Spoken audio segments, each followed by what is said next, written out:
say we say and I say if you be mu na e wo no o so obesha se calculate ebra na first world war and second world war and ebra na me nana na odo ekuo odo asase we so no ye tu free ho na enfiechi ye kwa ha nti obetumi calculate ya mana ba be si nti se wutumi tena se na wo hwe calculation na ode na adwen calculate na ebeba be si se ubenya the real age for sa abrewa anase akokra no. Okay, what you see it no and no to this quotation Matthew chapter number 11 verse number 25-26 am I say and nam say Christo yes ya born a trophy or had yes cinema kwaba good nan enam say nyankopon e de sa nyema nyina ehinta wiase nyansafo enti na wada na dia che yen ya yen sen fata ade dem fichire bi ti say yen na enne woma ye behu the constitution na omaye de ne honhon konkron ahye ye mu say yentumi fa honhon konkron no enche ne constitution no ase maye fa nipa nyansa ene nipa nimdie enfa nkyere ne bible no ase esa say bible no omo kyroye no enyame honhon konkron na ehye omoma ena omo de kyroye it is also with me akan bible na what ase no to me I explain in here. You need the Holy Spirit to lead you and guide you so that you can understand what the Bible is talking about. Ente o kasi so say ye dibrunya enyam from so ewo Christo sum me da say ubegina ho na mako aba Pastor Michelle Eli Abemeti ena otenenka no Christ Word Transform Mission en Kranza mamenko Pastor Mark Donko eho enom Amsda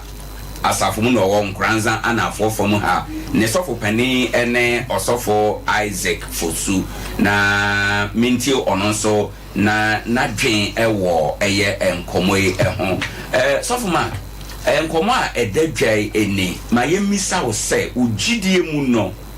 se a Christopher yedi bronya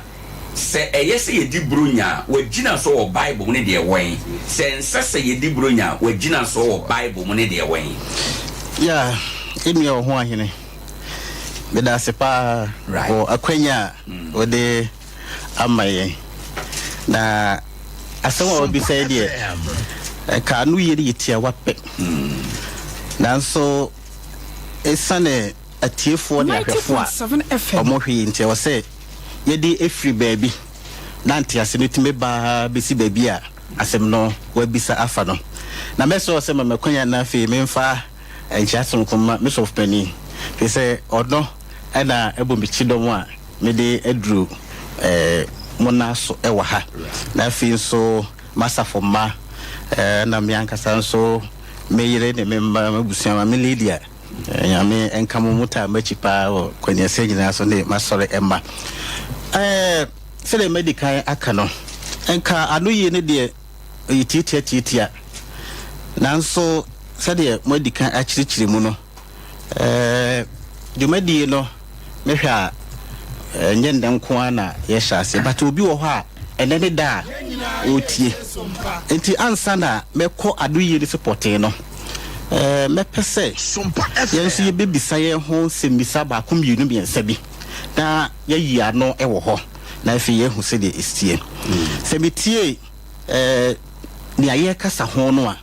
a so what the Bible focus was Christmas biblical or not biblical yes na maybe say ye hwe de be nkura ni Christmas e bia obi wo ho afi na otie yen e wo se wo hu adekro afi celebrators of Christmas he for that Christmas na why Christmas say you know saadi you any so a you say be boy ma no ye no ayi titias empo say me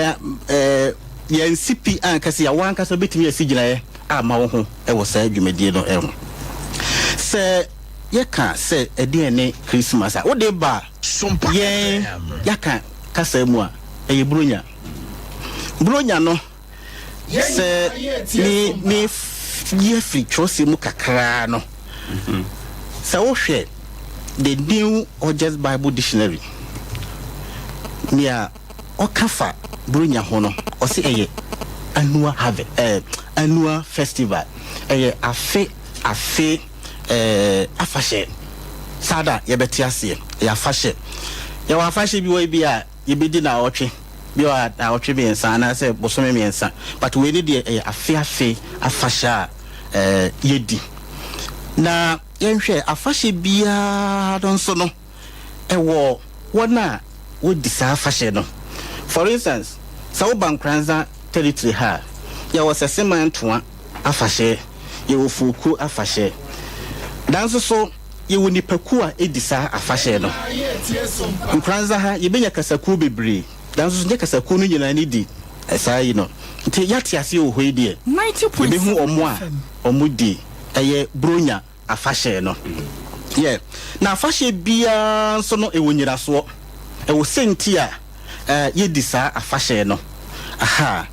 na oba bronya afashe ya ene ye kasafa ho no a tell me di kan achiri mu no ya afi afashe na sa afi afashe no ya afashe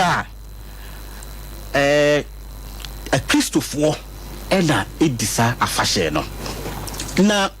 oba a Christopher no emu a wasan achiri mu se a Christopher no ye wo mu a omo edimu tintimai pa omo disa afashe no. Right. Enti eye Catholics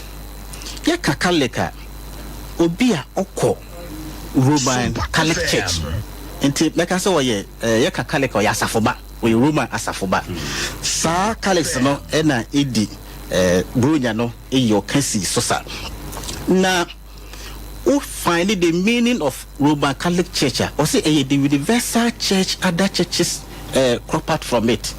I don't think within that Roman Catholic Church, the universal church, you know, churches no binum APF removed by ya or monso no bronya no edidi for enti yebenya Pentecost, yebenya Presby, yebenya Methodist or monso so ye a Christopher or mudi bronya afashe no. Ye wo sonko be so ha omoso so omudi afashe no e from budi omoso so edi bronya afashe na oba Christopher no ankasa so mu a ye wa Christopher no binum so wo hodoma afashe no e bronya afashe no omonni I don't think celebrate kan aka Christopher de no ma men san enko son foforo ye wo som te say Muslims eno so ye som enso sa som no omo so de omundi bronya afashe no na me pese me kan se na tifo etiase se ufa nkremosom na ufa bronya afashe no a beka se bio etese kramai eda samana ho no ontumi nyele hwe it is a bankremosom pa de a oka bronya afashe a already fa no hokora sa pepepe na yehunu wenum se do afashe do ne botaye ne sen first botaya ye didi eye bronya afashe no ekire se ye de kai Yesu awoda SOMPA FM enti binom eka se Yesu birthday e de kai na woda na 90.7 FM se ohwe Yesu awoda no nso so a yaka no wahanom no a enema yenu bi ense bi wo ho a e wo se do so ye di eni ehwe kaya ye kai no dodo a edi bronya no ema date bi a ye de kai sa awoda no enti eye 25th December at etomri bi ya na asema mi bisa mo se mpempi no ye kotu month no me ye kotu day no but year no de ese ohwa na ayira kakra entume emma enunti se wofa bronya no a senti di bronya no a enimdifo bebre atro na mu ba ko a me faye ewo mfa say meka say internet da me hwe adwenkyere se dia bronya no emfaso ana say senti a wodi bronya na nipa no a na o ma ho aye ha mpachi yo ansana ya kwaba nipa no a me fa you know Zuruba Beni ono e de trosa o tro senti ayi de bulia no mako du mako du senti de bulia de din kan no o say ye de kai Yesu awoda de etoso mienu ye de kire odo ene brofoka say o say good war che eniema ene ade afi o kire mu say edru ba bia ye family bonding abusuya no ba behia na afi dodo ewa chichiri benche ekabum enya ayonkofa ye de anigye echichade otro eniema bebre ewo honom na wasemo a obisa se brunya no ewo bible nyina so na ewo se yedi no eno na meba esu yi na ye tie sompa miguso a mehwe bible no amu no akwasem mekenkan quotation bebre efa Yesu na wo eho eno tema mesa visiting internet say ebia said ya misi ekenkan bible no a man shedan hunu nyina so bia ewo no ebia na mpelifo beka say adwen enti ba ko 14 timiko internet na onimdifo bi etwro say the person me cool to know aha that I say 20 Christmas Bible verses enti me hu ye no me per se me kum na mahwe sa 20 Christmas verses no ebuchi de ma kire se bronya die no bronya fashion no wo Bible mu ana se eni Bible mu na minya ntobo ase kan ni nyina no ni nyina kasafa Yesu ye wo no ye ka se ye bewo no ye ka se do na me pese meka asembi mi raise asembi e wa hase no Yesu wo a ye wo no e wo Bible mu na Yesu say ye di na woda one ye di bi e wo Bible no mu ana say o si ye ni si yeti sa asembi say yase a eno bema ye awie ya de yunu nyina eno nti mekenkan quotation nyina eko eyi no na ye mi hu ye ne say trust mu no from Genesis to Revelation every edisem ABC every Moses ngubedika Genesis ekosi edisem no quotation bia ni ho a nyina so bia ni ho trust mu a exercise ye ni Yesu awoda na ebi ensi trust mu ama ye ni Yesu awoda ena Yesu no so quotation say wo Bible mu nyira efa na wo ho no bia ndi ho a oka edisi so say ye ni Yesu awoda na se Yesu eka bibi say yenyo na yemfa nkae no a epese ye nua no ekenkan 1 Corinthians chapter 11 verse 23 to 25. 1 Corinthians chapter 11 ye kan no na ye de esina yakọ ejina so ade a Yesu Kristo eka no trosemu ade ba ko a wo se a Christofo nyina okay ade kai Yesu 1 Corinthians chapter 11 verse 23 to 25 o my ntie okay can for chapter 11 yeah okay verse 25 yes okay verse 23 to 25 yes verse 23 to 25 na me die ye ni nyame shiri ya de hono na me de me ma mo se awrade Yesu anajo a wo yi no ma ye anajo a na Yesu Kristo ye kwa kokumu no yes ofa pan no na wadase bubu mu ni obubu mu na oka se eno oka se ye ni nipadua sa pan no ya mi bubu mu eno ni me nipadua obubu amamu mi bubu dia ba asuafo am wo ha ni wiase nyina fa enye me nkaye o se monye wei fa nye me nkaye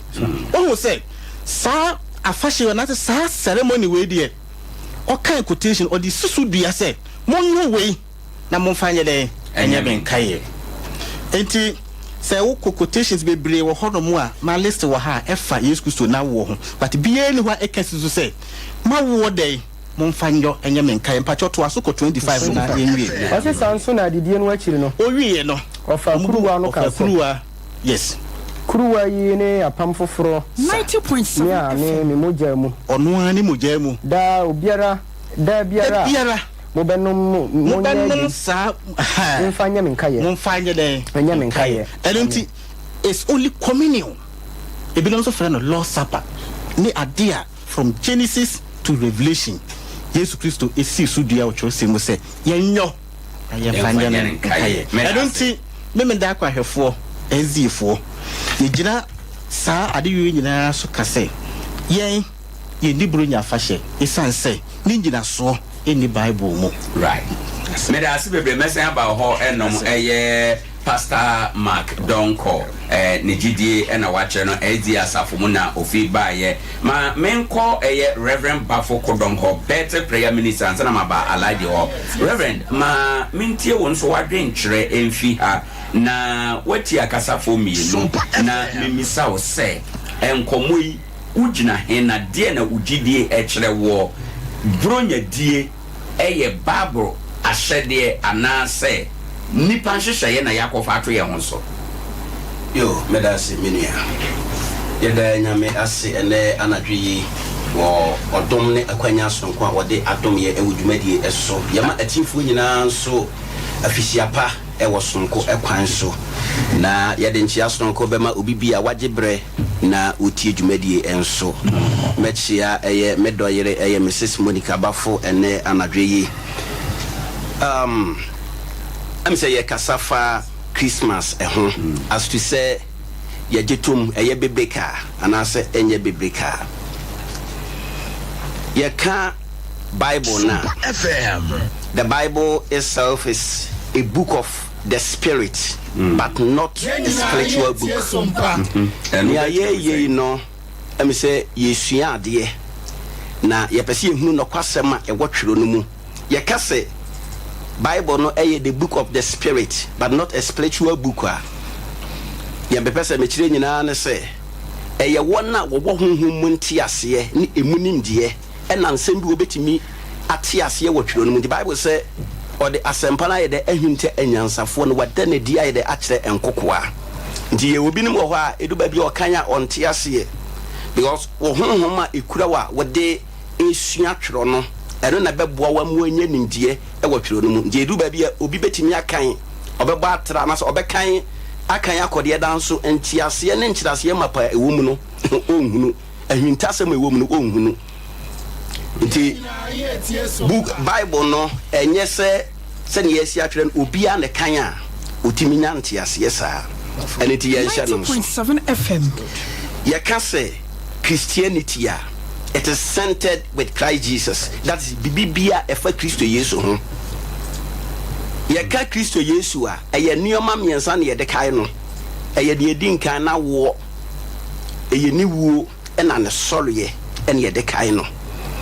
na me ba che o se ya wo obi a owu ma ne yeye me ngi ni se ya wo obi a owu nti se ye gitum se ye wo Kristo Yesu a ene ye die nti a ye di na woda enye yi menka we enka na trakwa moma ye nwura twero no mu na ye nkɔhwɛ because edu ba bi a ye kan ba de nti ase ye ne ye nya oma ye nka nyame asem e wo Luke chapter 2 verse 9 through 11. Luke chapter 2 verse 9 through 11. Na ye nhwɛ ne atwero no eka wo ho. Luke chapter 2 verse 9 to 11. Luke chapter 2 verses 9 to 11. Yeah. Na awurade bɔfo begina wɔn nkyɛn. Na awurade ani mu nyam hira ntwa ho hyiae. Na ehu kase kan wɔn. Na ɔbɔfo no se wɔn sɛ munsuro na hwɛ. Me de asempa a ɛyɛ anigye pii na ɛbɛyɛ aman nyinaa dia. Me ba to obo. Na ɔbɔfo no ka kyerɛ nse de ma munsuro ne mo me de asempa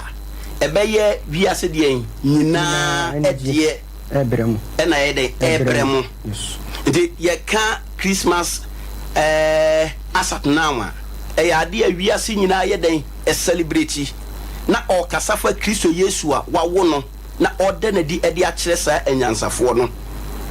nti Kristo asema ye ka na wo asema ye ka se ye celebrate na woda no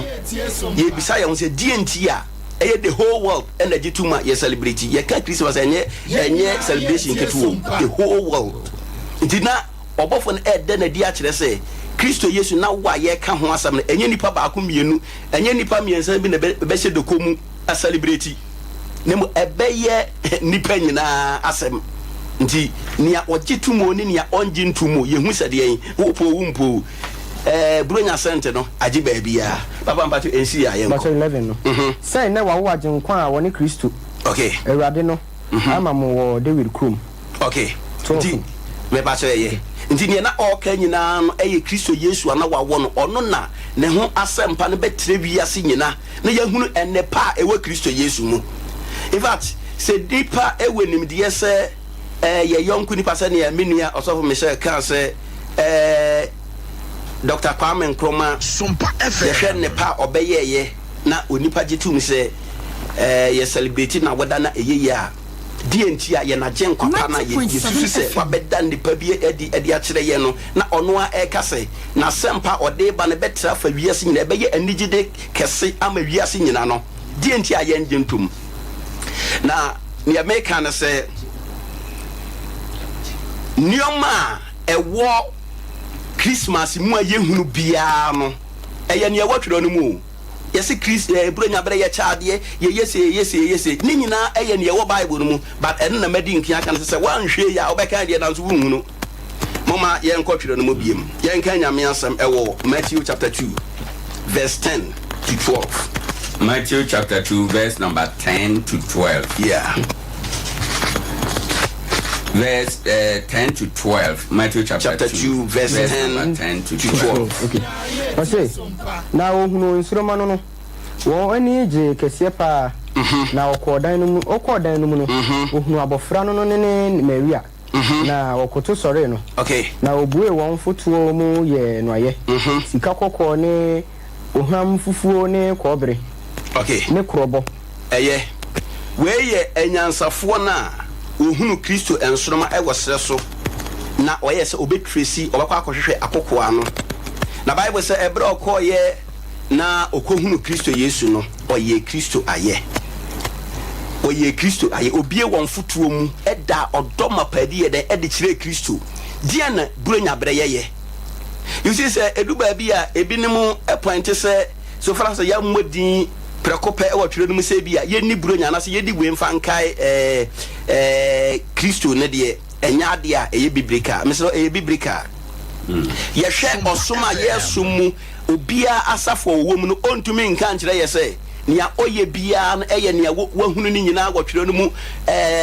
pepepe even tama okwa asole ya opon Bible na ahye se okwa asole ya ompon sei nti nioma ni bi wo ontumi nya ni nyina pepepe enya ni nyina na twere no beka asiso ne honhoma ode amaye no na adibia yebodin bia no eye ne watwero no mu ye mfiti prekope ne ye biribi nti sane a ode honhom ne maye na ode twero no na onam sa kwan no so ada sa adibwe yedi ode nimdie we ma ni pasa de mon celebrate this Xmas na monfa enhye manionyam no me nsusu se ana menji ntum se ye ka se ye celebrate Kristo Yesu awo a eye bone because enioma miensa na megitum ewo Kristo so mu okay eye Kristo awo nti se megitum se ye wo Kristo na me celebrate na wada enye bone megitum se Kristo ye wo no osane ewuye na enumu ena menya nkwaje nti se me celebrate Easter ye Kristo ewu a eno so enye bone ena owuye no osane esole ye nti se eno so megitum na se me celebrate ya enye bone ewo kwan bia so nti yehu ne sa se enuoma ye anase ne esisi ewo bronya bere bia no eye ne eno nso ye wo eho asenso de ye wo ninsi so de ewo twero no mu a anyansafo ne ye bi na eno anso ne eduru bronya ye dadro adi ye che nuoma e kire se ampa ebinim eye bi ema Kristo na eno anso ye gusu ayeye nti emenua enya bane se ebinom achinja omogye ne se quotation me na ma ye kan ye ne nyina no e kasafa na wo ho ena onso na wo no de obi anye ho achinje obi agetum se ye wo no ena o kan se nema miensa na ye wagina so na wo nuwo ena ne sorry eno ne sa ne eno ne ye Kristo so no ba ni wo ni sei o kan se obewu no ade be chiama na do na obeyi na ma no o kan niema yenye emfankai no ke binu se na opese yedi na woda anka no no so obekai se ye den yedi na woda enkrofo bebre gisa chinje we sen na obesi a kire mo eno na me kire se asebni bi wo ho a waka indirectly no waka but enyania ebia yehun yenya ne dialect sa nti nia ye kan ye e wo look no yehun se o se eye anigide sononko ebeba wiase nti buronya bra mi bisa se die na the Xmas season no ekoso eye anigide kese e na wiase nyina ye den anige se ye celebrate Christo awo nti eno na wotwero no mu ena second one so yehun se bronya bere no kambe ne yefa so celebrate anase die na ekoso ye nipa aye mobrofo ne ade ye daddo mapadi ye de kire na eno so no ma yehun se enyansafo na ohunu Kristo ensonoma e wesere so no okoye no na ohunu Kristo no oda saado na di kire no obie won futuo mu eyi krobo ne aduhwam ene sika kokko ne ye de ma Kristo a e kire achede a ene pa ye de na di ewo ebra yesi ye di bronya nti ne enyansafo ne ye no enu abi ne ne ayeye there is no difference between what those wise people did, that wise men did, and what we are doing now. So and you may also or the other Reverend Bafo Kodom, better prayer minister in Kranza and or ma menko municipal chief imam Yera Alhaji Ahmed Osma Yeboa and Chena memisa ono so na dwenkyere yeka bronya dianka kramusumu de emfa ho nanso ye den ya nyame na yesom no enti nema ye ya ebe ma so awrade ani ana onyankopon ani no eno ho nkomo na ye de alaji oso ohwe firi ba bia wote osum gidie mu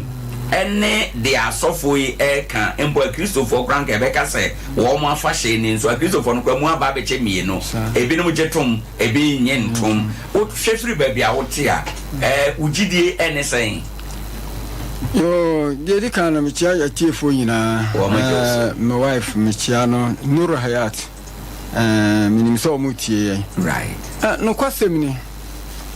ensam na ye kan no emudu na sa ebrebia ya na metai esua ade kakra efa sa Christmas yi ene me bia ti sa ho actually me die minim se enye biblical ayi distant na yo sa suban bi wo Islam na de yehunu ni se assembi wo ho a yenkramofo Gyedie nsa ade bia komsheni anka no enya ade a yagitum nanso so sede na enua bi akire mu no ade bi wo ho a yetimi fa na ye but ye polishing in such a way say ebekwa akosi komsheni na semso na yenye manentra so ba ya na Christmas no nyema bi na ya na mehwa mitumi se sen ko be celebrate kra nka omunye correction bi wom SOMPA FM one me ana a Christopher no bi kire edina edaso no Christmas no ha omu kire se sa mass na ka ho no eya abusum din bi ana ye de ato aka Christ no na ye de atu din no se de no mo ka se ohini bi enya Gyedie na odi afahye no eka na afahye ho sa suban ebetuye o Islam aha na ye di sa awoda no na de ya na mehun se ye fa awoda no na ye kai se ebia ya wo aginkwa bi amaye nti enne ye de be kai na me de ya de mehun se kwan a omofa so kai no Islam dia enka ye not because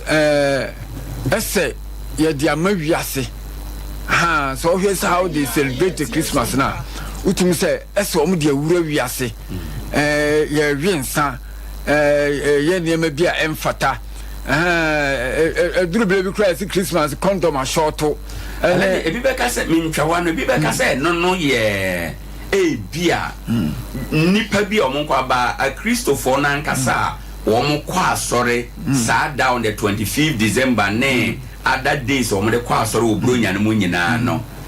enkoba se saa fo no be na ebe kwa akwawe nsa na ye ka ho asem yi tie bia nipa bi na ti ba bi na wafa bronya no ho na me kan say enya nhihye na anyeyi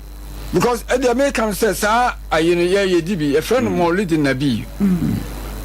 nti wenke be friend say e bia Maulid Nabi Isa wo ye won Maulid Nabi wo ho ankramofo di te say Muhammad na woda itim celebrity but who say ebi kra obi wo ha won take rather because you make sure say you be fa nyame no kwan so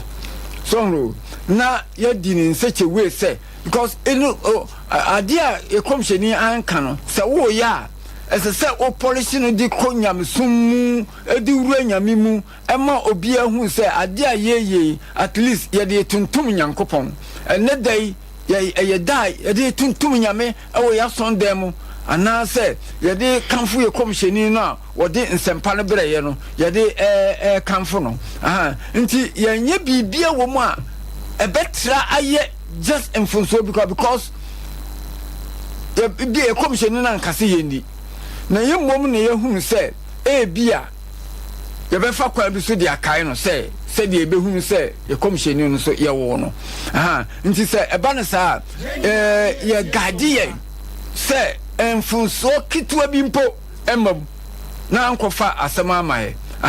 na ye hwe se de Christmas o musi din na one said in American a dinner castle doesn't cry Islam they will not accept it say a didn't be a beto sasem a bit to an American a baby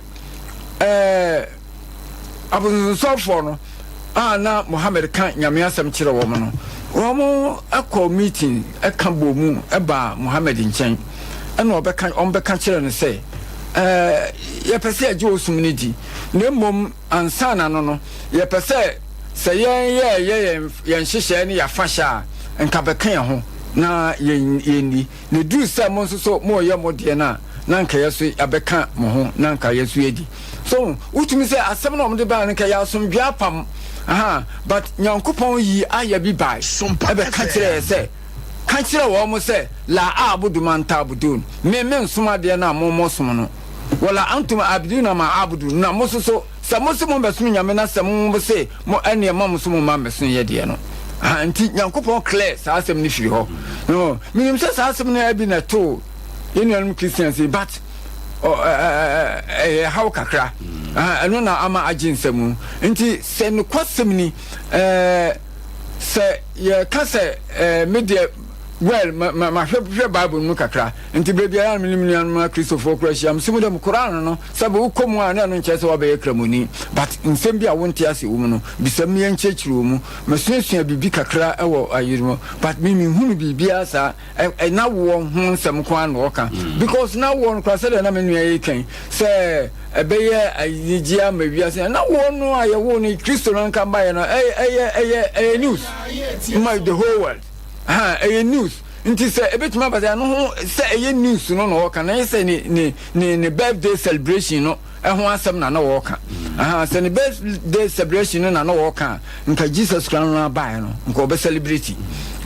because ya dia shem kom say ebeye ni gie ne dia amawiase nyina dia kabinim say nka Jesus Christ no nka obe celebrate nti na ho no you jintum say do nipa nhihye bia nka esese e polish no na nka edi wura nyamsum mu ye na nka said esi celebrate no me dem maninyo ho because they are wiase do ya ma wiase fo awuram e ma sa asem na omo de kan ye ni bom no in fact omo dada e de ewura baabia emfata se nkom de ewura Alaji o kan se nkramosom no ya mudi Muhammad awoda eno no Quran no mu na me ka se enye Quran no mu ba nkramo nipa na net nipa ni bi na transi agen se intino yes yen function ani mo yam intino ya gadi very you say strict pa you say a strict pa say bi bikitwa bi because wanka eni na chere say hanu Alaji mentia say awodadie no a mudima prophet Muhammad no eni Quran mo pa enye bone sa na ye fa no se enye bone entina be ya meka se nka enye bone se bia ye kai wo bi se oye Christ bibi se obi ti se Christo na nka bia ye celebrate ye kai no se ne ne wo no but ni ame me hu se kwan mo fa su di no na em se sintom kakra wo ho alaji me da say ma membra Reverend Bafo Honom next 2 minutes no after watie unianu nyina ne ne waka e de na de ka na yakọ break aba me da say em se ne na chief kan no ye ka Kristo soma o ka say Christo ebra otiase no one celebrating the birth. Christo some started after the death of Christ Jesus. Oguwie ye na ye hye osom na se. Di bra na ono otiase no na Christo some no onhyase ye. Nemo after se owuye no na ye de osom ni si wa ye say ye celebrating the nyoma obeye ye. Nti se Christo tiase one celebrating the birth na owuye na fi yasase ye celebrate ya. Osom no started ebra na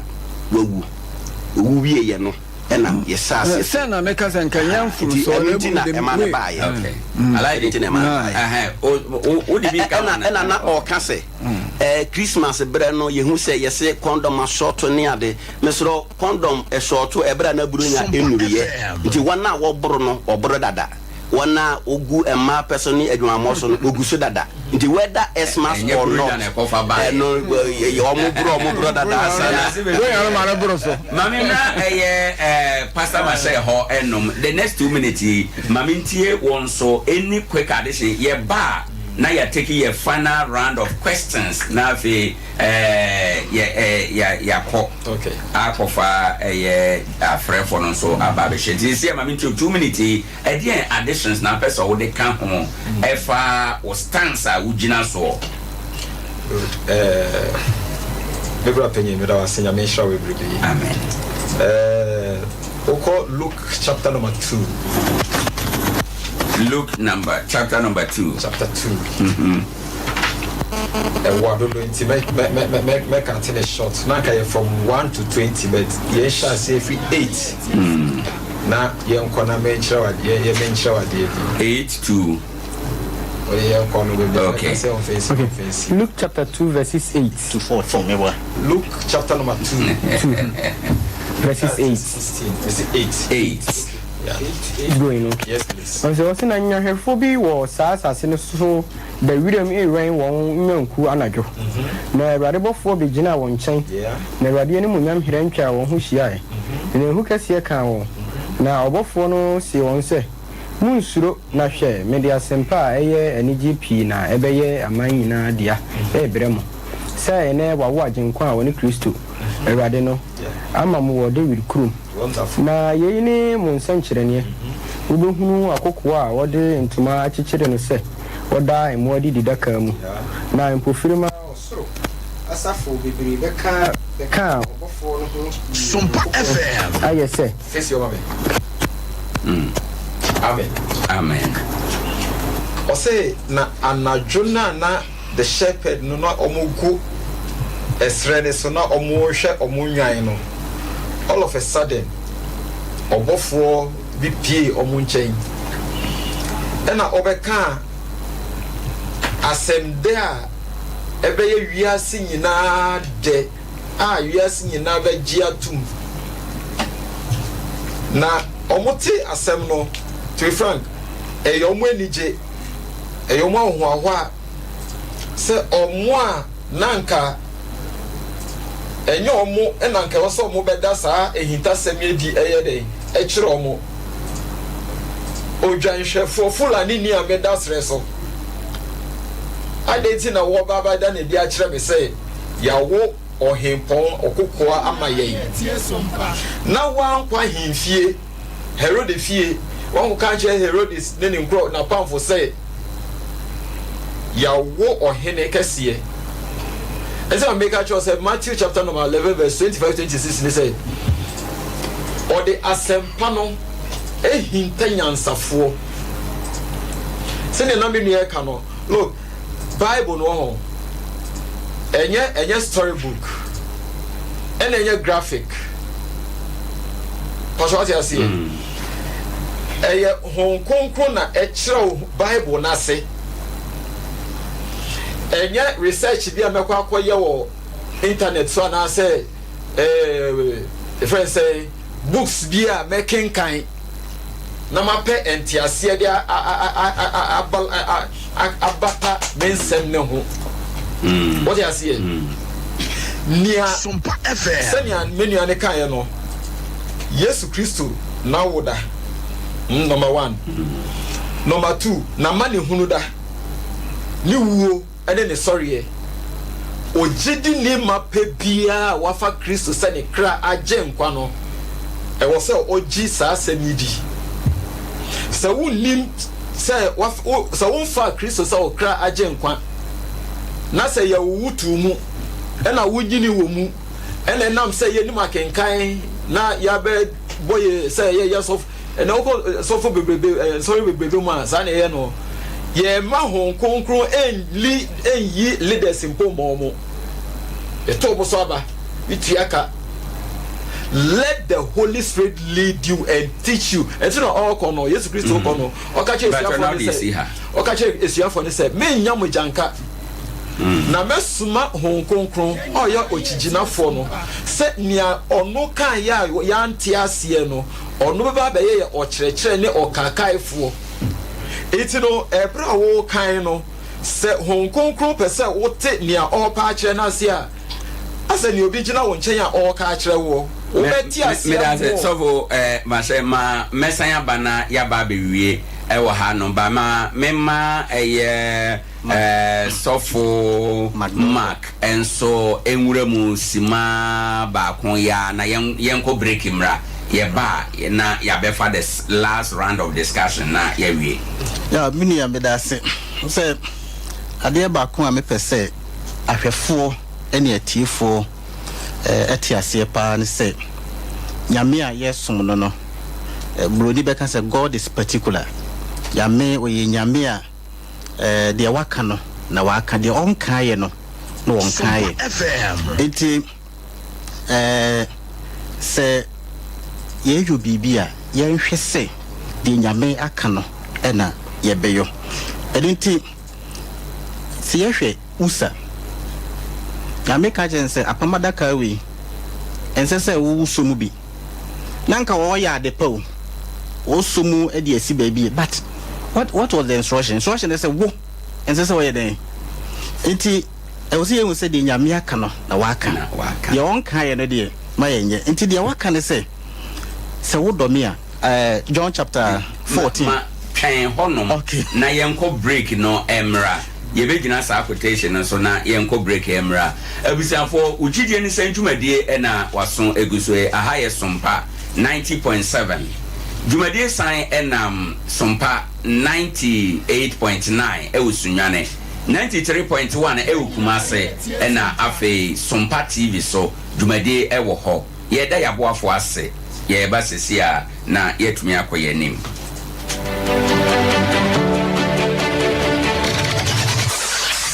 Introducing Mixer 5G Sparkling Drink, a whole new refreshment in a can. Mixer 5G is a tasty non-alcoholic drink. It is a perfect companion for all your events, including parties, weddings, and funerals. It is made with green tea, ginseng, guarana, grapes, and grapefruit. Get refreshed with Mixer 5G Sparkling Drink. For bulk purchases, contact 0246 270 221. This advert is FDA approved.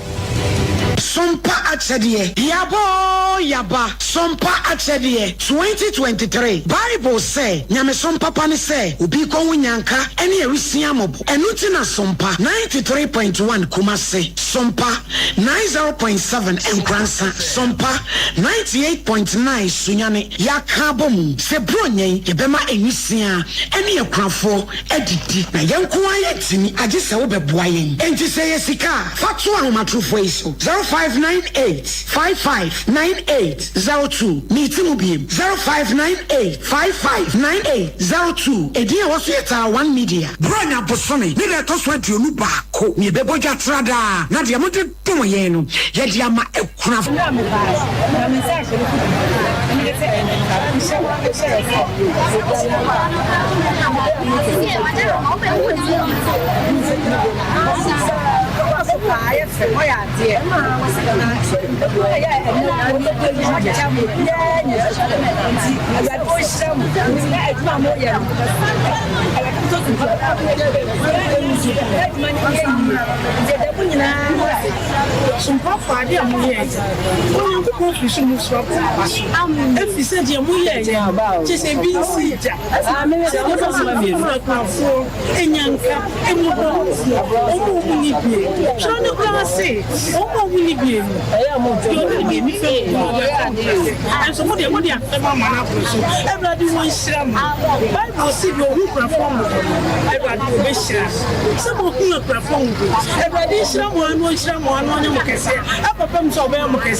Sika, Sumansua, Ubetimi Diaba, Avensu say, near maybe answer ye, Tisamo, any and one swa, Yebeji, Muamu be a fear tremono, a more than Sidia, Muamunim, Sompa Atsadia, 2023, Ebusia 4, Yafaya Wishim, na proposi prepa word Ponkomu, Yanyan Kopon, Obe ye, Sompa Atsadia, 2023, Ekuna 4, any Enyankaneso, one petit Sompa FM. 21st Clinic, yes, Siatica expect. Siatica no, or nerves never to us and if I was simu, never on Nansia, Bessia, Sia Hono. Say, won't touch him, and not any offense Siatica. Now, it me boo or to us say, Cow say, Dre, with slim, would you baby and ye? Nanona 21st Clinic by a Juma Power Muyentia, Basubo, Majin Wagana, ha, and Yamonone, and Yansam Katua. Wamuji international awards ahodoɔ wamuji local awards ahodoɔ na anu nso na wamu be the only sciatica research and treatment center in Africa bibrim ha no ebi ni baabi a gise 21st clinic nkoa wamu de bibiduro ene besa o yare no masa de machine aka ho yare sabia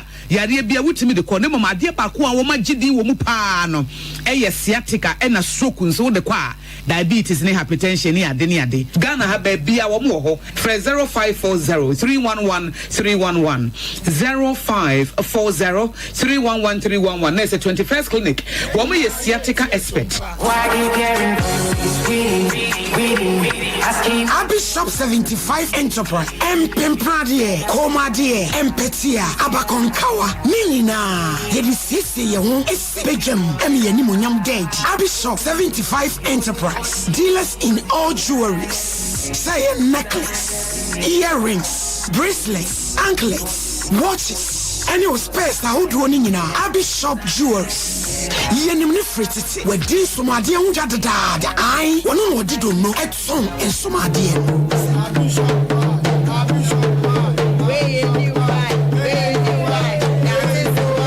Say wedding rings, engagement rings. Dear Pia, you want a set, and you want a bako. Bishop 75 Jewelers. What's the word you are? Who is sooner? Who is Kojimo? A dear Pia, and Mao Pani Pem, one Sicilian meeting. You are the best was, you are the best to home, you are the best to answer, you are the best to 9. A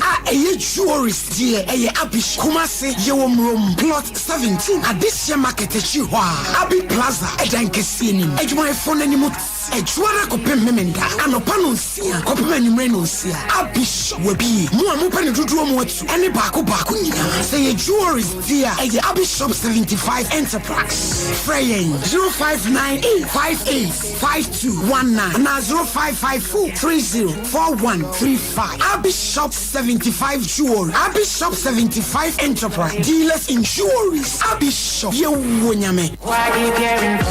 Reading. Everyone me tell say wo ba no say wo Canada. Oh, woko. Okosuku. Na yesi ajapi aba no so okọ na nso no die okoye adwuma. Me say, amafo kwekọ no. Enya gro.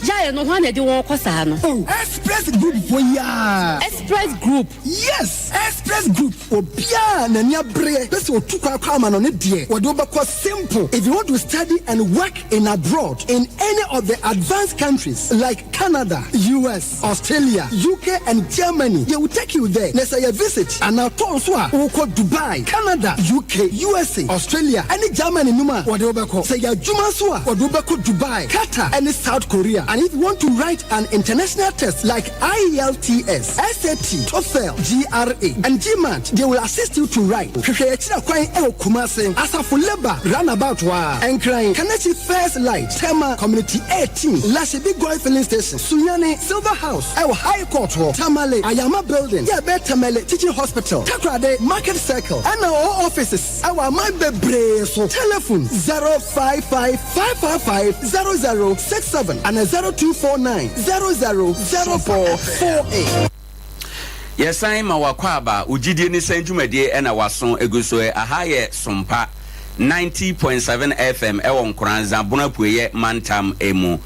Dwumadie san nam sunyane SOMPA 98.9 ewo Kumase SOMPA 93.1 ena esan wo SOMPA TV so. Yada yaboafo ase awie de na yesan ma wakwaba na yafa nkomo no efa etwato ha na ye kɔ round ye kɔ babisia yɛbɛsen agye ya home na yama afrɛfo kwan awuram afrɛfo ba mu wie a na afi yasen akɔrand de yɛnsɛm aba abesi na nkron pɛpɛpɛ na yɛ sɔre ɛwɔ ɛyɛ dwumadi mu enti no ya na watie bi na mame hyase wɔ sɔfo mark ɔyɛ kɔ no na opesen ka yɛ kenkan bibi na fa asɛm bisa we ka ho na fa yi ano prɛko sɛ ɛyɛ ne aka yɛ nyina sɛ bronya ana Christmas any Bible mu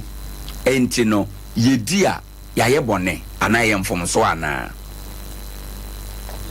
medase ti beba asimbisa no esono na mano eguso e kire se e wo se atiefo ne ahwefo nyina eti asie se nyame a de waka no waka de onkae no onkae elenti yebetumi di usa de aye hweso de right usa okache nse wudi ho kwan se apamadaka ye wode wonsa esum but na usa ya de papa ha wo hu se opese me de ade no si but de na nyame aka ne se wudi ho kwan bra wo so mu no nyame abufu hye eba de so elenti ade be na nyame pese yeye okay John chapter 14 verse 15 John chapter 14 verse 15 yes Christo SOMPA FSL nipa nyina Christopher nyina ye mpache obetumi akan John chapter 14 verse 15 no my team Samodomia munni mashede so na me de mpache o madisi ho a mo se samodomia munni mashede so right enunti nia wahye yense yendi so no eno na wose yedi so so do nyankopon de a de waka na so yo de won kan ye no asa wote asese ensese oyo entina be bisa se so Mary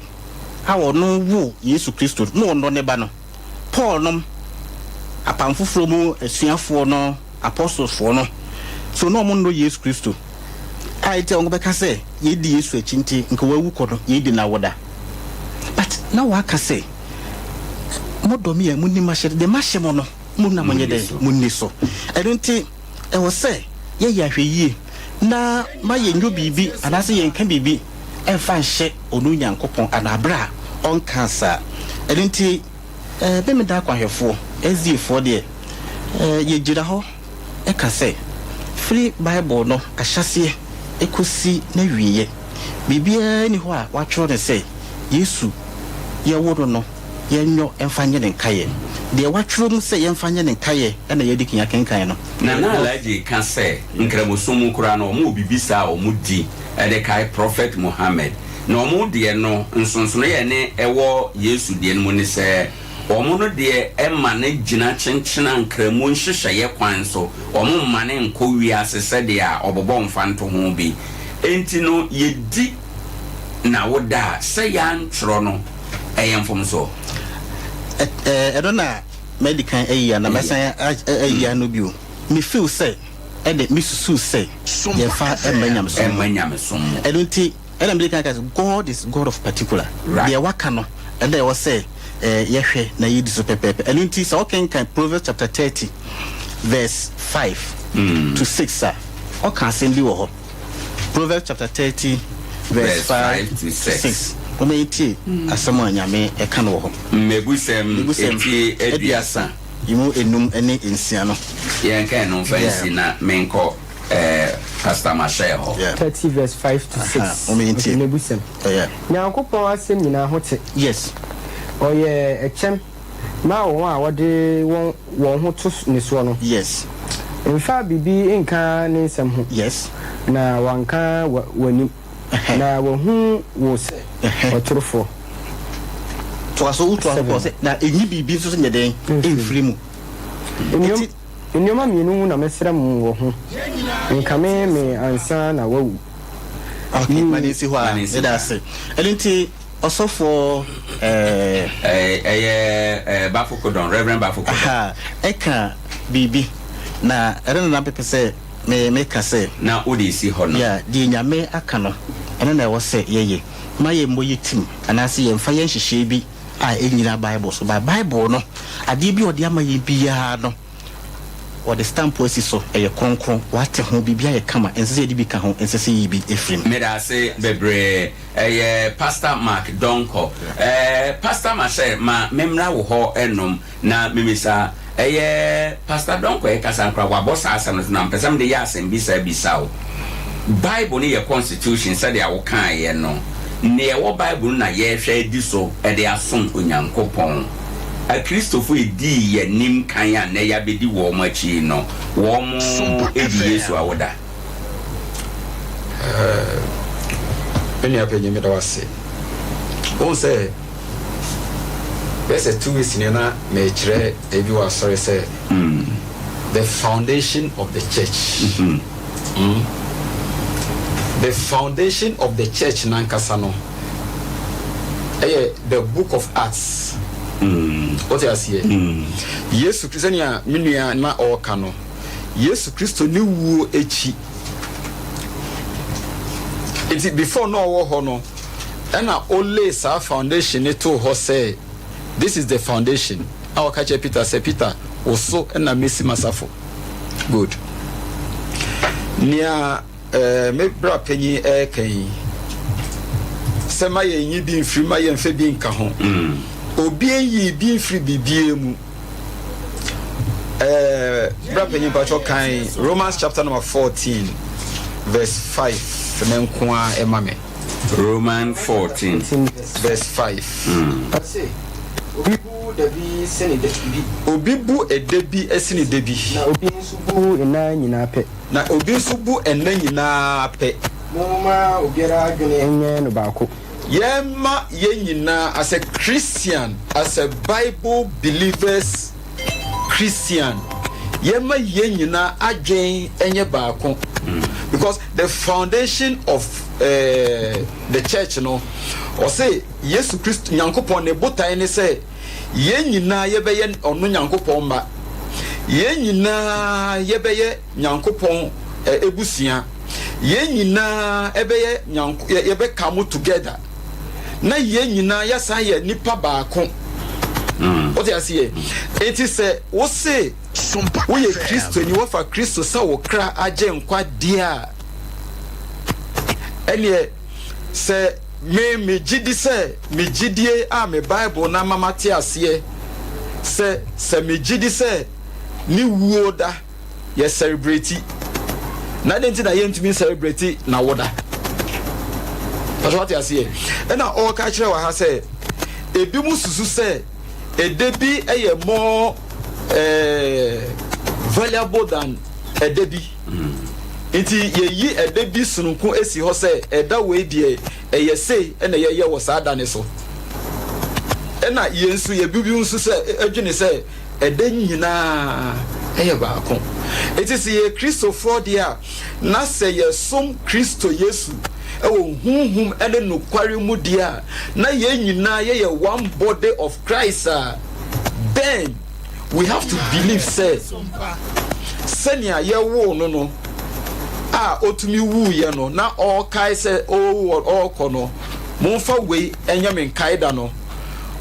why na wa na be fan say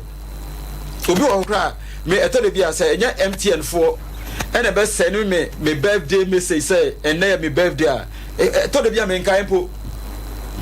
what you say and I say my wife no nkola na be say daddy happy birthday to you me refi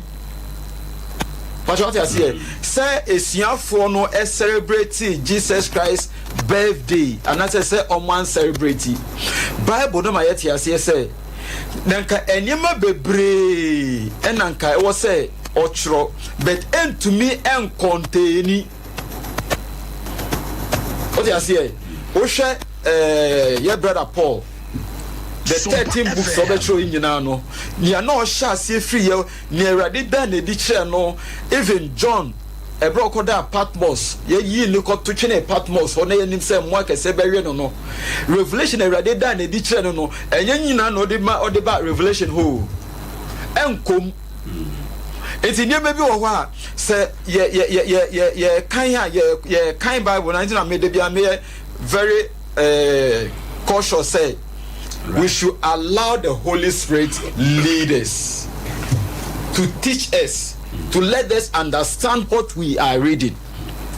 not research from anywhere. What you say? What the near maybe in Kikabi Bible no one. I said nia umu makofa nia research na wakofa no eno na ye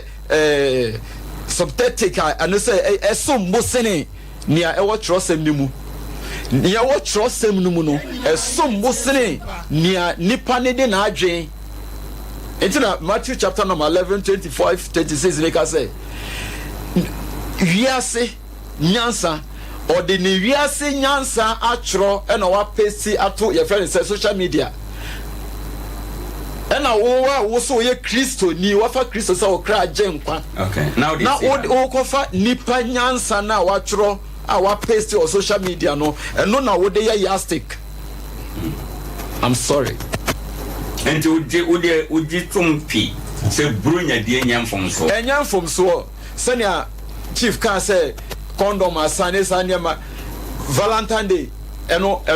Xmas Day. Fokoya ye Xmas Day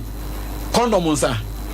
enyema ekoso okrom ha from azubi kosen bi sa dia say na also ni wo munya the same thing Debbie yes Christmas condom asana say enye ye nyina enye ye Christopher nyina esadada enye ye Christopher nyina so for free now so en kan che now so ma say monko na monko to condom me that so for ma say alaji entino ye babe kwa kofa frɛ for no sinipi ma ye bronya die ye bone minya bronya die no ana na me ka no say ka omo fa say well ye gi Yesu awoda ana omo de fa nyamsom kwan so a ka me de me ka say o say bibisi say kan no say no nyamsom kwan ye de wa be say a Christopher no susu say de omo ye ne ye nyamsom na hwe de agi ensem afa sa de bi hwe mi nua asem o kan ye Yesu kan say tie nyangura ye Yesu kan say wo mo nye no nya wo mu di ayetin o say o to say yes so o kobia o ade ne say ade we ne enam yakopɔ kwa me can say Christmas celebration obi o ye nyamso ni bia hwe Christmas obeka say we enye anyamso mfo afa sha enye anyam emfa wo say o mokɔ asɔre ekɔ asɔre dem ne ade so no o to me complete say a fairly Christians enye nyamso mfo afa sha right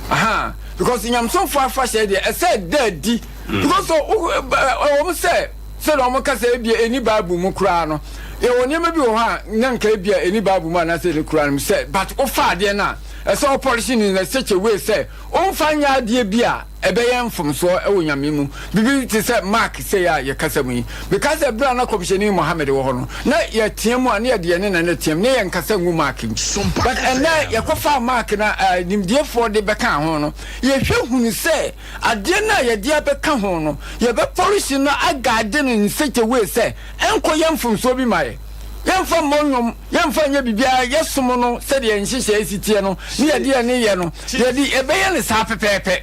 na mmom sɛ wokɔfa Christmas ba wo Yesu awoda na afei da akɔdana akwawensafoɔ afahyɛ a ɛnhyɛ nyame animonyam kwan a ɔmfa so celebrating the afeli Christmas meda sɛ 1 minute na menkɔ chief meda sɛ paa wo sɛ mowɔ month bi a mutu si hɔ sɛ moyɛ prayer and fasting after the prayer and fasting no mo a mo begye di mo a amro besa ye echi o mo nyina no eye hifo mo na mo so mo show mo say after prayer and fasting na dia ni kotoko mo fan sha mo ho na mo nko so ma say ye mfa ye no nsi ho ye mfa ye no nsi ho na me ko hamra o say free ho ba mame ko hamra so for na ye project no any mo so ma project sala bre kra mo ye sala ja sala ja man ebo Reverend Kodon mami tieu tiawa ewo ha bronya die no ne significance kra ne de won say de aye kan am say ne significance no ma da ebia dia me hu say anyansafo no koye no okoche Yesu ade enti bronya bre no ye nso ye che adofo ade mobrofo ne ade no ye che wonade ma ye kire do a enyansafo da na di kire Kristo no yenso ye da na di e kire afoforo na minia ma yenhwe we ye kase ya modin se yen celebrate Kristo awo mesro yen kire metwero no ba bi nsu a twero no kan se ma yen celebrate enye nsem ni nyina na yetimi twira ye e wo twero se ne a osofo Michelle e kan ye no ye hwe days kura ye de soma ye nim se homeda e na ye bodin e wo twero no mu ma mi misa se so obi sum Kristo anase ye na asole ahodo nyina no so obi tusi wo se da bia obekwa asole ya so ye bone anase enye bone na homeda na kura ne Kristo ba ye o se wo de ne homeda ne wura nti ne ehu no wanya home ya den ama ne ho nti and it doesn't matter there obi disi wo esom but obekom no ne dia ye nim a agidi ne ye de homeda so hu nti eno no nkire se da fufuro bi obi ko asole ekosoma awurade a anase obi tuo se nana aka nyina na ode besoma awurade ye bone nti ba bia ni ho e wotwero no mu a Bible na aka se yedi brenya ye bone it is never fun anywhere nti ye nhye ne nso se ena ba bia so ni ho a watwero se ye ni bronya na mmom mama ye hunu se ye betima anya mama ye hunu se enioma na esisi ye ewo Kristo awo bremu no enene ne aburo nyabre ye enatie Kristo nankasa ye obi ebra ye wo no hello da makwan hello kura ma na nya asomdwe nti enya nwanwa se ebinim oppose se ye ntia se ye bedi buru hello sole Matthew chapter 2 verse 7 edana di pefi hello no mpese Kristo kura atena se nti papa enya nwanwa se na wona ye celebrate no ni binom ntias ma yenko na yemra ye ba ye be ma afrefo kwan na bam di kanje number no to ho ansa number no ye 0598 994994 0598 994994 me pa chosa wo hwe ye TV so a na wa ma TV no volume ko form na wo de watie ye mobile na wo de afre no so beti de aye kan nyina na tiefo aka no nso atie wo e wo radio na TV no eso na ansa na ye be fa wo frɛ no anwumrei ma yenka wo se Bishop 75 Enterprise wo mo kaka wo se bronya e bai no e ba no wa ho siesie wasomade a wo be hye komade wo chade be bo nsa e ba na hwehwe ni wa ahodo a wo be hye ma ne mema de ni nyina no okɔ Bishop 75 a wonsa ebe kan bi e wo ho enom utu bi aton anase o pedwetre kakra bi na de aye aduma ko Bishop 75 Enterprise a omo ebe hye udwa e wo ho awade e na oyo aponto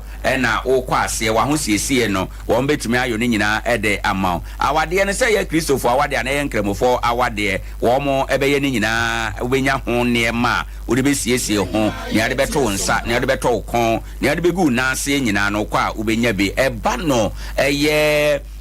asomade no kumade ho adwadi a bishop edi nkan ewo mu Ghana ha obi anim se wonom na de dono edi nsomade ho edwa wo mo ne ma ye fe eyefo bo wode na kɔ hɔ na bronyai wa ho siesie na wa ho fento aso Bishop 75 Enterprise wo hwehwɛ wo mo a wo mo wo Kumasi mrom ben adehye market hɔ no mo Abis Plaza Abrosan kese no mu na ye wo frɛ sister Abi wo 0598 585219 ana 0554 304135 one no eni enkomoni edwa na ebeboa sompa chede no nso yegyinamu na wotwe a ye hya ase ochene ya na achede no eba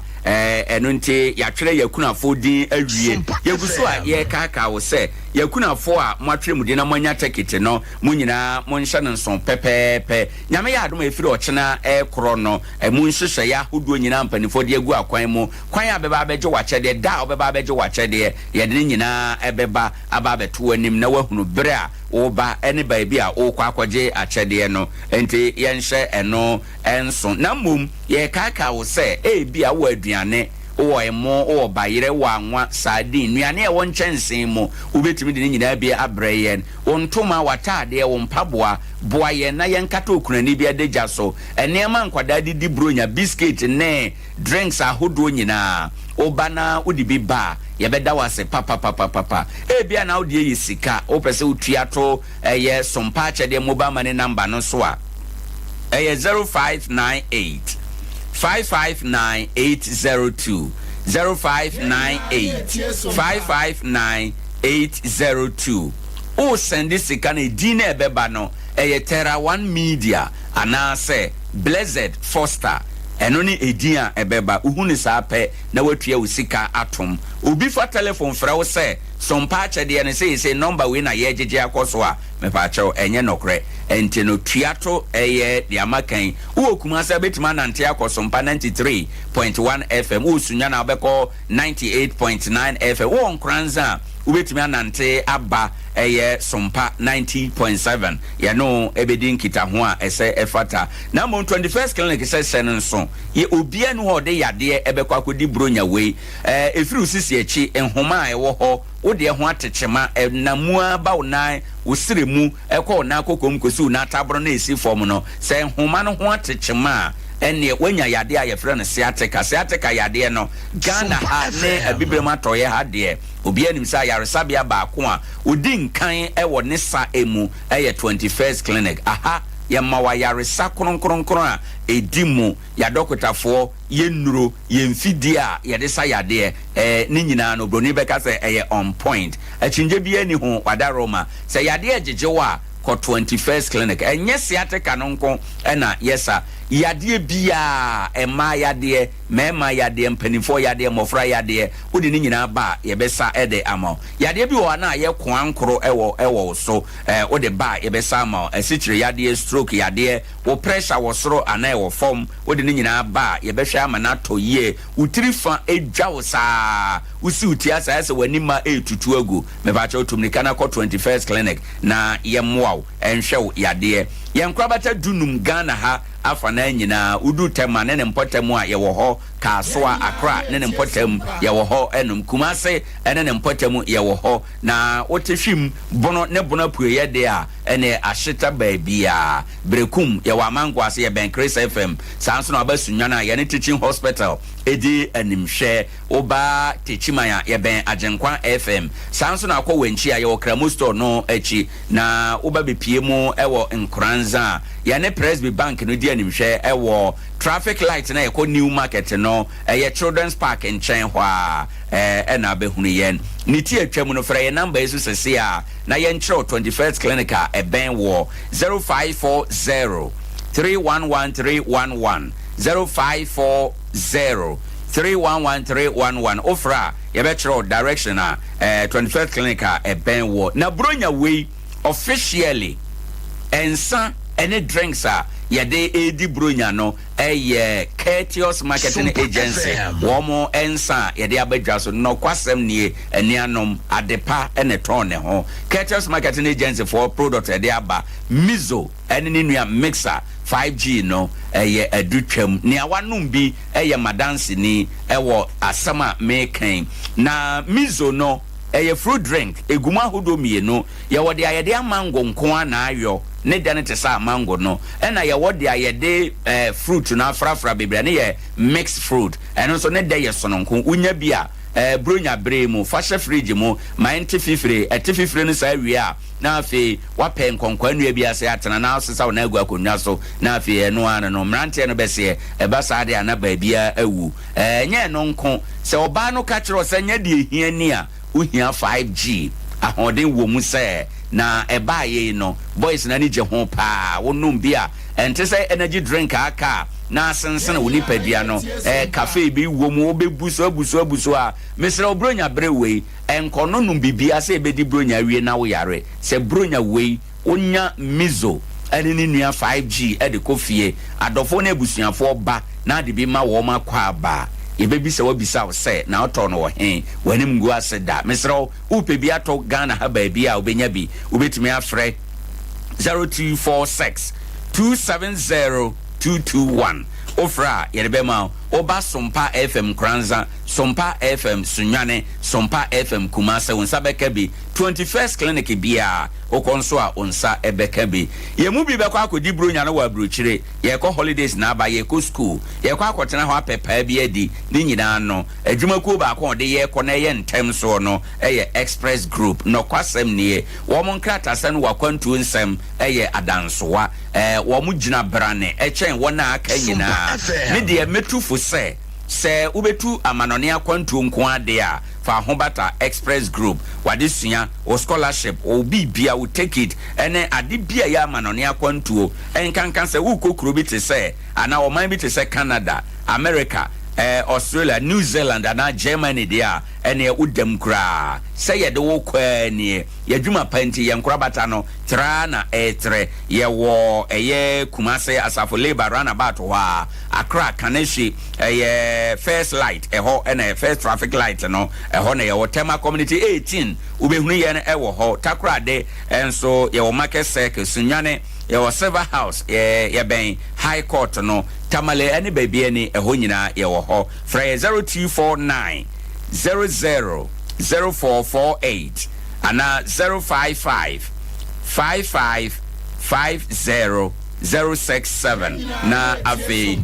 wone express group for edinkita ho se be ya obekọ amanone akwantuo se okosua de okọhwa de aba ana se okọ akopepa bi adi yen ene ye de okọ ye dade anoma etufa eno ane se wakọ akoduru ahom kamile ohaw bia eni akire Gyedie Ne Sen so nie ba bia yadri mabadwafo akire nimdia hodo firi twere no emu ye ma okwan ma nso do Gyedie aba beka ho mesrew ni obi aka ofie ha ye ono ni Gyedie ene se de anadwen kyere no ni nimdie mu ofra wonso Gyedie ene sen na ositi asem na bronya die no sen na ositi ase mesro nyen yentake obi ewo program we so na mum yesua de amala maka de asofo nyina aka yesua mu ade de kan ye de ho na yatumi akoye nim 0598 994994 0598 994994 ye ma kwan na waba dwumade no mu sesi a ene kwesi ada Gyedie Ne Sen dwumade na utie. Hello, good evening. Hello, good evening. Good evening, sir. Wada Roma, udini baby a okasa fi. Edia me dey say osofo fi no fefun kan se here. Ye da say osofo ma yentie wanwumre Gyedie won komo a yedie mu ne de wan. Ma me na wase bi na me tia akafo na tiefo. The American say ebi say ye. Na the minimum say about the can say Matthew 28 verse 19. O say nko wi ase ma na nyina ko ka sampa. O ntra sama ya fon ko da ya fon ko. Ebi ko don broadcast, ebi ko FM so, ebi e crusade. na de me say do Christmas so go do be pray ye nyina say ye go Christmas wo no na say the person be say one almost enya na say ye go crusade Christmas time na so do bonya ni disatira e be ka say na ye Christmas do go nje sa o do bonya ni no no dey me you say entrance mo ye dey no come for omo yo mo kwanche say mo kala na summer jam condom short and sanu na dey met mo no be break na no ya mo wie omo salawo yeah say bebre yemfa obivo fro good evening. Hello, good evening. Good evening. Within the baby Kasafi. Sorry, that's the Kasafi can have to sorry. Yeah, that's opening my into. I say na the person ka but I too na so for Bako Kase Jesus Christo nyama be be wa o be ma ya na eno na say ye di the all Bible na say di adwuma if I too ka Bible now Matthew yeah brother say what be abet ma kan amayen oh John chapter 30 verse 4 what be ekasa fa la Yesu Kristo ho la sia fo na wo la sia fo na ja wo chiro mo se wa am na anya sa o John sia ni ba ka se on tele ma na nyele ka Yesu ka chere se wa am na anya sa wo ni na fa adan de bi mu se Kristo fo na ye sa ja no yeah that's bebre good evening. Hello. You didn't baby al Kasafi. The Kasafi. Yeah, that's bebre. Gyedie Ne Sen won komo ayedie mu. Oh, yeah, the culture of the Gimamudina. I mean, now you say, if I saw you do something, I should have paying now. I can put to the my chest the 25th December. Yeah, that's no day. Good evening. Yeah, that's no good evening. Within the baby al Kasafi. Hello. Right. Good evening. Hello. Good evening. Good evening. Within the baby al Kasafi. The frame problem Kasafi. Yeah, that's a bra kwabra me ntie wa nwumre Gyedie Ne Sen. Koma mudi na mpese me baso kakra. Wo also dada ma ntie o. Onse enkomo mudi na no. Eyi nyamesom nkomo, enyi nyankopon nkomo. Nyamesom eni nyankopon som no, enso so yeden. Enso eno na amaburu nyana ne yebedi ne yini no, ko tro no, me yesom no. Nyamesom nkomo na mobo. Enyi nyankopon ho asem no mo kan yewu. Ko Yesu Kristo die oba se obabu nyankopon ahini hu dawuru. Nti Bible ne yesu nyankopon ba enyi nyame, badan komo nyina ko ese nyame so nyame tro nyame se munyi nyankopon ho asem na yeden. Ene wum so ati ase nje ye urade Yehowa nyankopon be nyame so ba bu mu ya abosom so be so mo ka si no ka sa nyame ho be nyankopon wa se no mo ka nje mo je bu nyanwo jinye na so ba bu ba bi ene we de ewu ahiye no dawuru ene Christian se bo se de be ni ko nyanko ade o mo ka de mi se nyame so ni nyankopon so mo so yewu yeah da se bebre no de ade ba good evening. Good evening. Me ba cho Gyedie Ne baby al Kasafi. Pastor Efia me Kasafi so akwasiso. Yeah, da se bebre sister Efia ma ntie o. Me so Gyedie say ebi Yesu awoda na am ni visa kwasiso. Adentina ade bi o ni Kristo. Eni Bible so ma di atu na awoda no mo. Hello. Yes, the silver and the young piper. Baby, that's man, the Madia, Sunday, and come for Comeka, or Balinity and 2 more than so Comeka, but no, I hear you, and also Madia in the man say any Bible, and so Madia to money, one and Coopers, and the don't be a quote now for any cell, and also any Bible, so be I got to so be to me, quote, I be trust. Ekobokro no ekokum ni panso enu no asofofo aja tum se Christo for said the end of Majuma, a Gabua. Me I didn't see a new video of Ajasu. Now, yes, or Bewu, I did every dinner that I into. Me, we saw. And your man, I'm a boss. Yeah, I see me no the other by good evening. Hello, good evening. Mr. Mentio TV no telephone no. SOMPA FM. All right, my Yemfa will be for 0598 994 SOMPA FM. Good evening. Hello, good evening. Hello, good evening. Would any baby or Kasafi? Yo, what are Mama Oneso Kakana Yinti Ante Kunadu? Never true. Maybe no marking kind, but I'm the son of Motonakin kind of mocking kind of. May you be sir, yes to the wooing. Ya wono, well, who's my but Bible not almost say, going on one room. Now I say. Hello. Me didn't say. I didn't suffer no work as I was saying. But yes, we are a sham come say. Really, when I'm in the Moja Monument, but to say, one channel Bible no say. Young kind of would done in a solid. Let me see this and the Brunano. You need to throw answer when come here. But to see another Tana. Get it started about the yeah, that's it. Good evening. Yes, sir. Good evening, sir. Would any baby or Kasafi? I'm more or less in the free figure contact, and I'm getting the contribute to the program also. Oh, would you my dinner so my NTO? Yeah, like Christmas, what Bible must say in the Bible. Then the simple question they say, what makes it theologically wrong? SOMPA FM. Because if nothing makes it theologically wrong, then why should you insist unless you have seen it written in the Bible and so what Gyedie Ne Sen you should celebrate it. Or say move forward and see no concrete and say the same. And Bible no clear. I don't think that these people are not trying to use it, but then they try to dodge it and avoid it. And no man. We are supposed to relate, and now say we are supposed to use it according to the spirit of the word, the Bible. Okay. Yeah, that's it. Good evening. Evening, I don't design. Nyame adom udeni baby o Kasafi. Me Kasafi klase. Yeah, that's my enti wa nwumre. My program na mo ye na me so me basic. Wadaro ma wo so nti my enti o. Na omoka awoda by awoda yeta he ana yeta musa ni party asia ana odi na awoda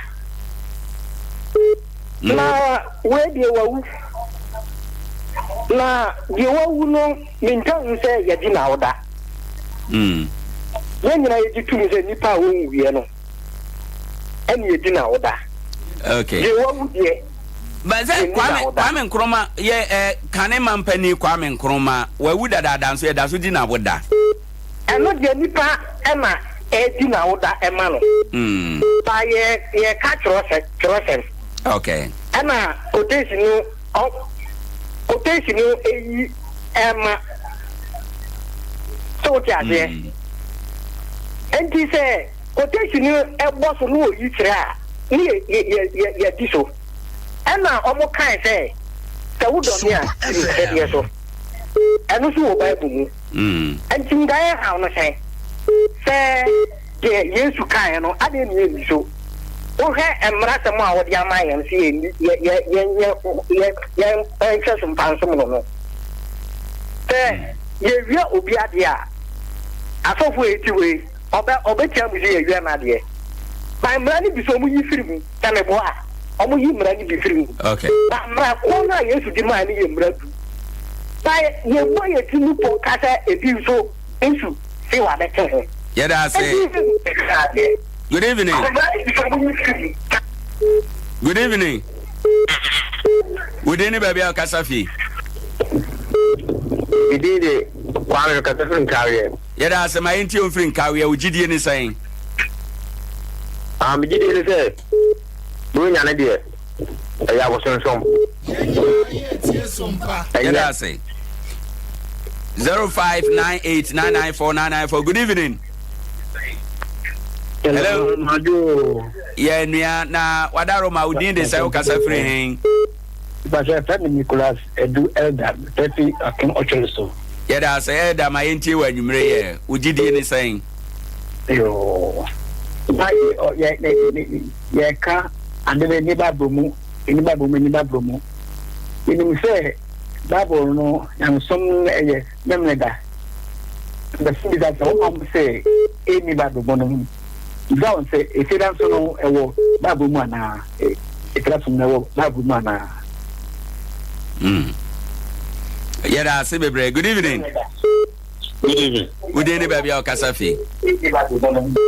Le pacho mi kasafi sunyai. Yeda say udin de say na yenti Gyedie e won komo imu. Hello. Me ba cha ma yenti o tie your telephone ana mobile no so. Le pacho. All right. You can't be do revolution on. Edisem. It's a bionomium. Nintitema edu ngotwe no. Right. What's this? All right. Me bo obiara a ote ngoma yimu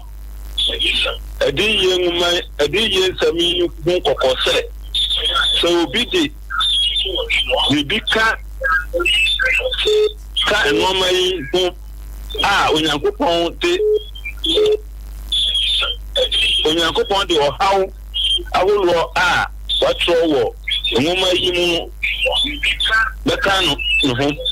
na se obi edi ngoma yimu ye da se bebre quotation no ye pon a obekan ama ya pon wa good evening. Fine evening. Good evening baby akasafi. Me pacho me kasafi kunum kwapla me din di Solomon. Ye da so pani ma yenti wa nwumre Gyedie Ne Sen. Me da se. There is nothing wrong about say enipa eka Yesu Kristo. Nemum say ye be ka Yesu Kristo a enye Christmas. Ye ka Yesu Kristo ni wo ni sie ni no sorry according to Luke chapter 22 verse 9. Or the honam agina wo ama enka ya de. Na afi ne honam na chino of kruwa agina ho emma ni moja wo no akasa hwie gu ma ye say yesiemu a yemfa ne honam ni moja no emfa nkai no. So adentina twene no ni mo honom ne ye bonchen. Sompo na trese asofofo momma yenhunu no kro Bible mu na emum enfutra ye tugu akra ni no emoa ye nti no kro wo Bible mu na mada na di akere wo. Yeah, that's it. Good evening. Good evening. Good evening. Udini baby o kasafi. Acho fabulous baba laji ni. Yeah, that's it. My intio. Abojuma. Now, something that happened, the same clear, for clear. That's a money. Then the same busa say one. This is Christo or Yankupon, and now Yankupon Suma 4. Because Gyedie me say Yesu Kristo or Nyankopon Suma 4 and Nabi Muhammad sallallahu alaihi wasallam or Nyankopon Suma 4 but say in your Christian for each and Nyankwa at the same or say Yesu adum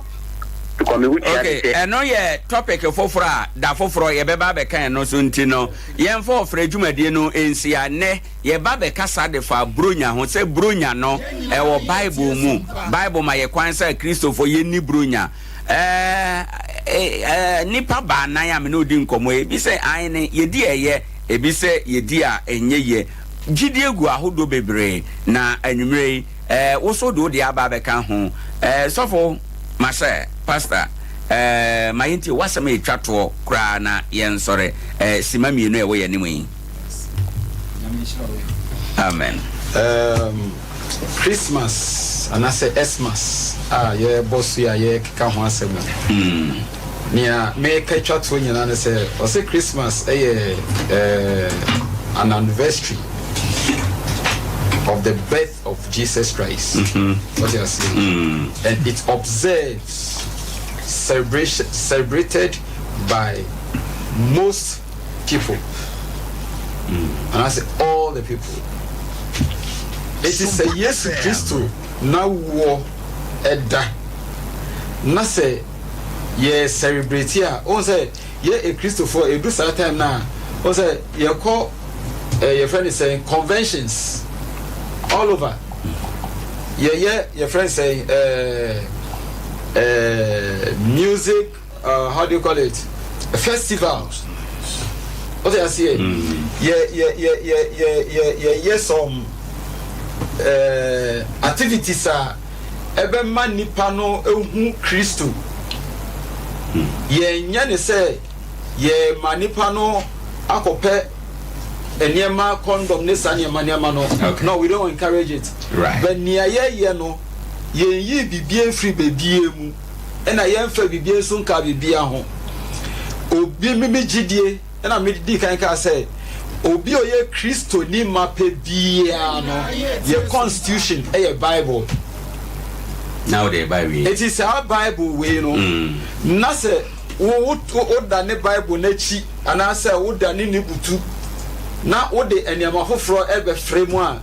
wo mom na wo contractor de wo contract your friend say Bible no eti Yesu Kristo na wo da na yeah Christmas no enfumso bieni me da say enfumso bieni e wo adwea wa wo die no e adwea e wo otrima pastor Masha ma ye na wa say bebre nyame nhraw say wo de wadwen kire aba Pastor Mark Donko maminti wasama etwa to kra mini o wa hene be da sepa say meme da kwan for SD4 ye gitumu ye ginyankopon asema ka say that said the Lord it is written ibra bronsam kra de Yesu call be pono so so na wa say wa twero say ye wo twero say muno no e na odi eyi na no enti de nyame enka ye no me san esisu bio enti meme da kwan for de ye kan say bronya aye Christmas no it is not biblical enye Bible adeyo God didn't ask us to celebrate his birthday na nyina mu no de twato no Christ birthday is unknown me person be code the history because we brenti say kabre wo hodo anke be code the history of this Christmas anka hoda e bia ibenya antiase ba nyina mu de make can say you can say from Genesis to Revelation the be any wa watchro say yini na woda right so for Mark yeda se bebre Reverend Bafokodon maminti wasem etwa to okra na yen sorry ye braso yeda se ni amede etwa to ne se Kristo na wo no eye bebreka nyenti ane se anyansafo no ohun Kristo nsono masa ya wo no okọ ekohwehwe no na oye na ye nti yensu ye disa anamone anamontu a utuye no ye di akire se bronya bere no ye afofora ye na ye boama afofora onim Kristo ni ehunu no ye bo Kristo hu dawuro edanadi akire wiase nyina esanse edi anije kese abawiase nti eye bebreka na emunse wanhwe ya se we need that third eye na untimi ehunu ubetimi akan akọ but eye hwintasem eye mistra made na di say eye bebreka yo Reverend ye da se bebre alaji ma yempon e wasem etwa to not me twa to FM enka wo mo ba point no so say un say asofu emi no o mo kan bi say say Christmas no enimu a my ni Christmas no so enim look as if ya na brebia no ya na yenua no ma Christopher mo chiro mo Gyedie ma ya na mo ma ebre so ye man ye simple say enim na mom my ni no so enim enti bia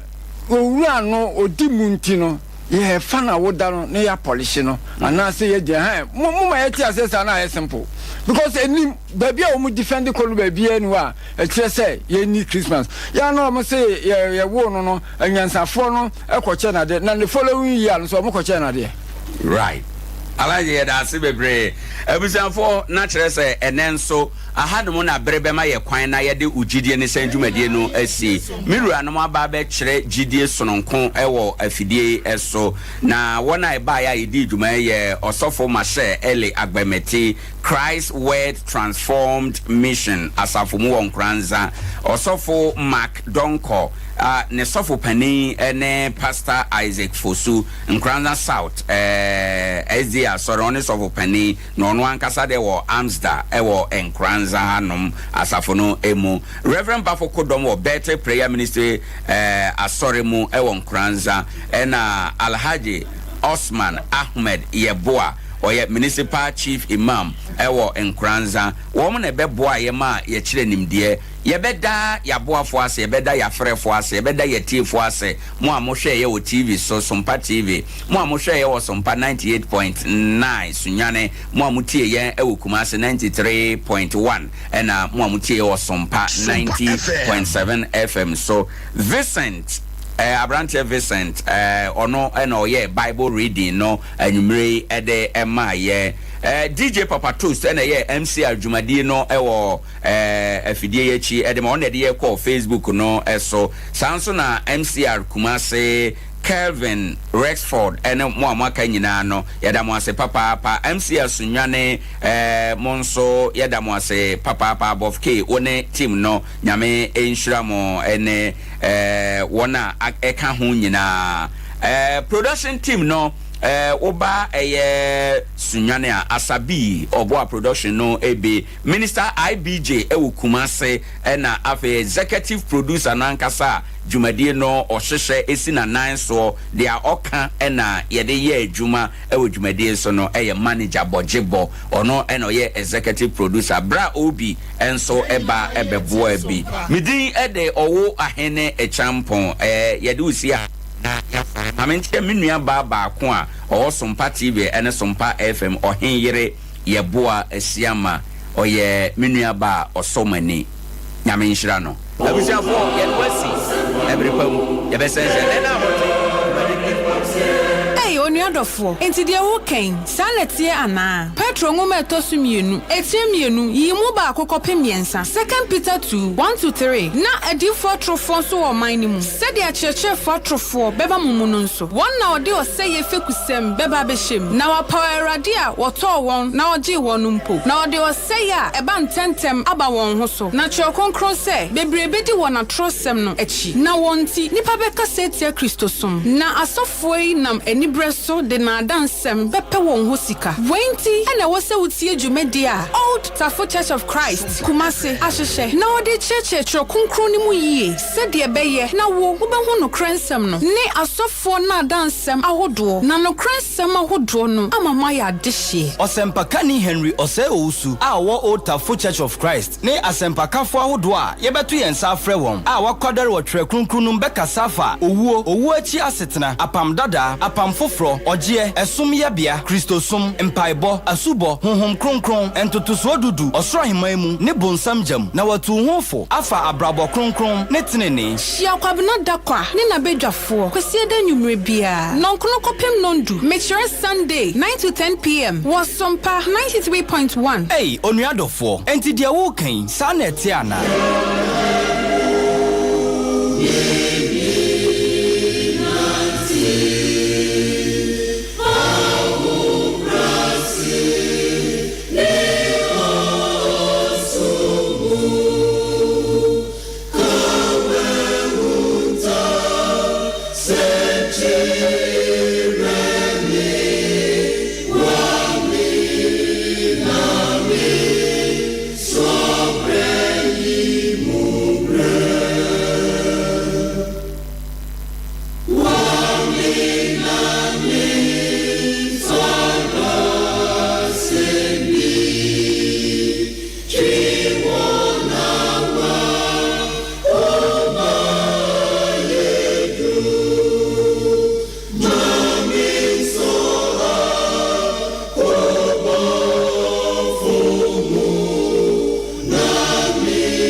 se obi ka asɛm a mano nka no sɛ nyankopɔn asɛm sɛ obi som a mano nsom sɛ efiri ahoɔden a nyankopɔn edema na ɔnam Yesu Kristo eso ahyɛ nyankopɔn animuonyam ade nyinaa mu ɔno na animuonyam ani tumi ɛwɔ no daadaa amen ate fadofo emamo adwo Peter Nguma edikan no etre enan chichemu dubako ena bekenkan ma yetie yeyi so bi kan asɛm a mane nka ne sɛ nyankopɔn asɛm ɛno nti mebusa sɛ onua deɛ wo kan sa na tie ana onua deɛ wo kan sa na tie ana asɛm biara wo kan no ɛwɔ sɛ wo kan sɛ ɛyɛ nyankopɔn asɛm edumadi a wotafo Church of Christ edi bre etiefo adofo kwasiada enumre bia free no nkron ekosi no ndu no eno a ebre na asun se de da bia meka no se Bible class into dru hon mo a wo fa Bible na wo fa notebook aka ho na ye tie nyankopɔn asɛm dumadi a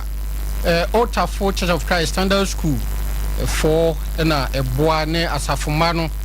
na keka won sase SOMPA FM met me the bremo brain na Standard School no o otafo abonu ba bia Church of Christ asodan no ewo no a ehwa na school no so ewo oje enkwala free nursery edikosi JHS enti akwanya ho brain na afi won resource by na eni kapa na eye de eso ani mofra ni nyina so nyame adom wonya school kama ekoy na mekase yemfa ye mofra no emra mission school tese Church of Christ Standard School wo otafo no mfa nyamsem entete mofra no won number 0244 59 1121 0244 59 1121 wo otafo abonu ofre number ya obetro kwan na wodo ba no akọ adofo no ya didi nkomo bebre ene ye na otwe toso aduenu 20th week ena ya san ahia ebiemu na efri be na otwe miensani de nkomo a ye didi efa bronya bosumi ya esimu ehun koma na yebo na otwe a etwamu no mene mekosa Sefi isam asafo na oso ocha mpapa na mewo ho no biche nkomodi a mudi wa ha nyina mokeka nsam akakraka bibre di wo ho no mu a me ya na makwa akohwe Peter Nguma edikan etre na nchichemu du ba akono se de mo ka no sa na te ana enti na yebesan atwa so mokeka ma yehuni ese SOMPA FM Henry osewusu esi ni pi esi ni tase Bible numu e free Genesis kosi Revelation be pie ni hono mo a ye ka se bronya wo enti se wo ye Kristo ni dia wo hwe Bible numu a ebia na Bible foforo sana sempakani adu jamfin so e ma yehuni enema ahoro a na oye no saa bronya no afekra de o kyeresa ase na otwemienu yesi December no mu a na otwemienu obehwe na Russia fo du omudi ese obehwe na America fo saa babia enso yina ese Christopher a yedi Christo na oda enenso meni asempakafo na asanhia sempakani Henry osewuso a otafo Church of Christ sana sempakani